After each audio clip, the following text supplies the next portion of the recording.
കർണാടകയിലെ ഷിരൂരിൽ അർജുനായുള്ള തെരച്ചിൽ തുടരുകയാണ്. നിർണായക ഘട്ടത്തിലെത്തി നിൽക്കുകയാണ്. റഡാർ ഉപയോഗിച്ചുള്ള തെരച്ചിൽ ലോറിയുടേതെന്ന് സംശയിക്കുന്ന സിഗ്നൽ ലഭിച്ചെങ്കിലും അക്കാര്യത്തിൽ സ്ഥിരീകരണം എത്തിയിട്ടില്ല എന്നാണ് അല്പം മുൻപ് അരുൺ പൂപ്പറമ്പ നമുക്ക് നൽകിയ വിവരം. അരുൺ പാറയ്ക്കലിലേക്കാണ് നമ്മൾ ആദ്യം പോകുന്നത്.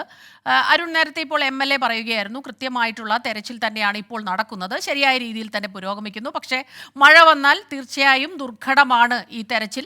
എങ്കിലും ഇപ്പോൾ റഡാർ ഉപയോഗിച്ചുള്ള തെരച്ചിൽ, അതിൽ നിന്ന് എന്തെങ്കിലും വിവരം ലഭിക്കുമെന്ന പ്രതീക്ഷയിലാണ്. ഇന്ന് വൈകിട്ടോടെ കൃത്യമായ വിവരം ലഭിക്കും. അർജുനെ ജീവനോടെ തിരിച്ചെത്തിക്കാൻ കഴിയും എന്നുള്ള പ്രതീക്ഷയും അദ്ദേഹം പങ്കുവയ്ക്കുകയുണ്ടായി. അരുൺ ഇപ്പോൾ നിൽക്കുന്ന സ്ഥലത്ത് നിന്ന് നമുക്ക് ഏറ്റവും പുതുതായി ലഭിക്കുന്ന വിവരങ്ങൾ എന്തെല്ലാമാണ് തെരച്ചിലിനെ കുറിച്ച്? സ്മിത, തെരച്ചിൽ അല്പസമയം മുൻപ് നിർത്തിവെച്ചിരുന്നു. ഒരു JCB മാത്രമായിരുന്നു എനിക്ക് ഈ കാഴ്ചയിൽ കാണാൻ സാധിച്ചത്. ഒരു JCB മാത്രമായിരുന്നു ആ മണ്ണ് നീക്കിക്കൊണ്ടിരുന്നത്. ആ സമയത്ത് ഈ റഡാർ ഉപയോഗിച്ചുകൊണ്ട് വിദഗ്ധ സംഘമെത്തി അവിടെ പരിശോധിക്കുകയായിരുന്നു. ഒപ്പം MLA ഉൾപ്പെടെയുള്ള ആളുകളും അവിടേക്ക് എത്തിയിരുന്നു.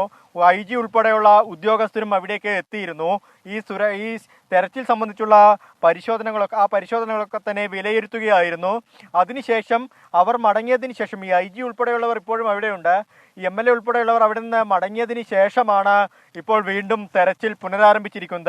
എന്തായാലും ആ മണ്ണ് നീക്കം ചെയ്തതിന് ശേഷം ഇനി വീണ്ടും ഈ റഡാർ സംവിധാനം ഉപയോഗിച്ച് പരിശോധന നടത്തണം.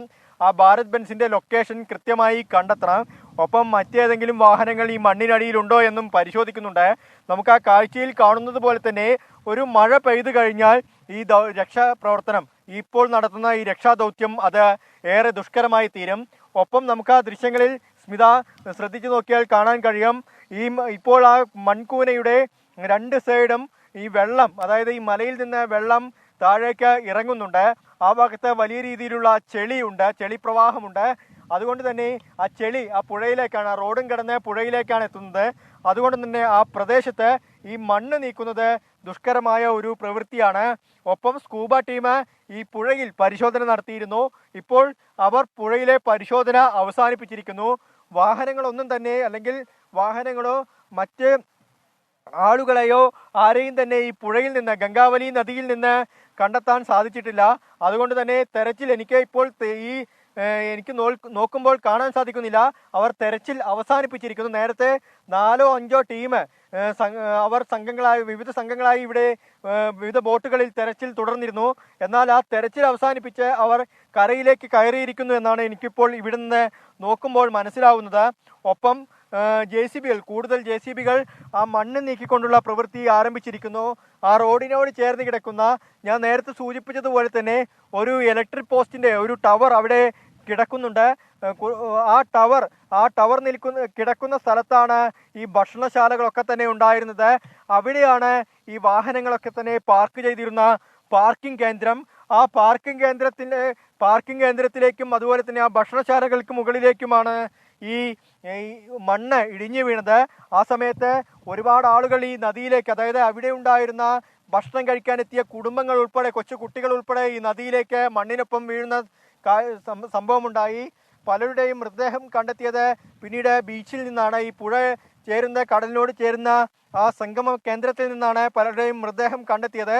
എന്തായാലും ആ സ്ഥലത്ത് കൂടുതൽ വാഹനങ്ങൾ ഉൾപ്പെട്ടിട്ടുണ്ടോ, ഈ മണ്ണിനടിയിൽ പെട്ടിട്ടുണ്ടോ എന്നതാണ് പരിശോധിക്കുകയാണ് പ്രധാനപ്പെട്ട ലക്ഷ്യം. ഒപ്പം ഈ ഭാരത് ബെൻസിന്റെ ലൊക്കേഷൻ കണ്ടെത്തിയ ആ സ്ഥലത്ത് കൂടുതൽ പരിശോധന നടത്തണം.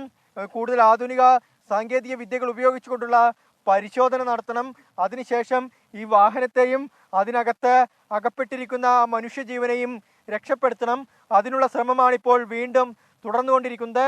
എന്തായാലും കൂടുതൽ JCBകൾ ഉപയോഗിച്ചുകൊണ്ട് ആ മണ്ണ് നീക്കം ചെയ്യുന്നതിനുള്ള ശ്രമമാണിപ്പോൾ ഇവിടെ നടക്കുന്നത്.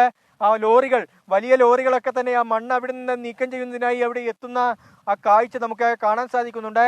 ഒപ്പം മലയിൽ നിന്ന് കൂടുതൽ വെള്ളം ഇങ്ങോട്ട് താഴേക്ക് ഒലിച്ചിറങ്ങുന്ന ഒരു കാഴ്ചയുണ്ട്.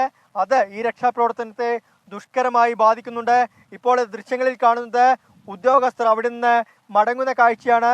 ഈ കാറുകൾ, വലിയ കാറുകളൊക്കെ അവിടുന്ന് മടങ്ങുന്ന കാഴ്ച നമുക്ക് ശരി. കാണാൻ സാധിക്കുന്നുണ്ട്. അരുൺ പാറയ്ക്കലാണ് ഇപ്പോൾ വിവരങ്ങൾ നൽകിക്കൊണ്ടിരിക്കുന്നത്. അരുൺ പൂപ്പറമ്പയും ആ സ്ഥലത്ത് തന്നെ ഉണ്ട്. അവിടെ സ്ഥലം MLA എത്തി.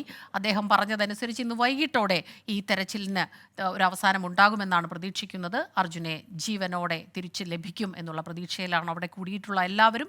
അർജുൻ്റെ കുടുംബവും ആ പ്രതീക്ഷയിൽ തന്നെയാണ്. പക്ഷേ പലപ്പോഴും ഈ മഴ പെയ്യുന്നത് രക്ഷാപ്രവർത്തനം ദുർഘടമാക്കിയിരുന്നു. ഇന്നിപ്പോൾ ഈ സമയത്ത് റഡാർ ഉപയോഗിച്ചുള്ള പരിശോധന തുടങ്ങിയിരിക്കുന്നു. മഴ മാറി നിൽക്കുന്നു എന്നുള്ളത് തെല്ലൊരാശ്വാസത്തിന് വകയാകുന്നുമുണ്ട്.